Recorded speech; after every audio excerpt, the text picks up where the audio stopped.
கொத்தவரங்காய் செய்ய போகிறோம். அது கொஞ்சோண்டு எண்ணெய் ஊற்றிக்கலாம். அதுக்கப்புறம் கடுகு போட்டுக்கலாம். அப்புறம் கொஞ்சோண்டு சோம்பு போட்டுக்கலாம். இது இப்போ வெடிக்கட்டும். இப்போ வெடிச்சிருச்சு. 4 பல்லு பூண்டு போட்டுக்கலாம். அப்புறம் ஒரு மிளகா போட்டுக்கலாம். அப்புறம் அரை வெங்காயம் போட்டுக்கலாம்.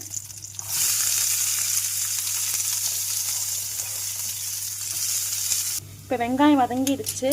ஆல்ரெடி கொத்தவரங்காவை வந்து உப்பு போட்டு வேக வச்சு எடுத்திருக்கேன். அதை போட்டுக்கலாம்.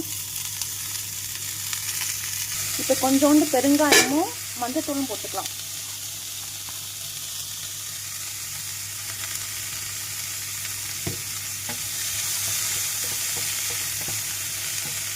கொஞ்சம் மஞ்சத்தூள் போட்டுக்கலாம். கொஞ்சோண்டு உப்பு போட்டுக்கலாம். கொஞ்சோண்டு மிளகாத்தூள் போட்டுக்கலாம். கொத்தவரங்காய் நல்லா வதங்கிடுச்சு. கொத்தவரங்காய் ரெடி.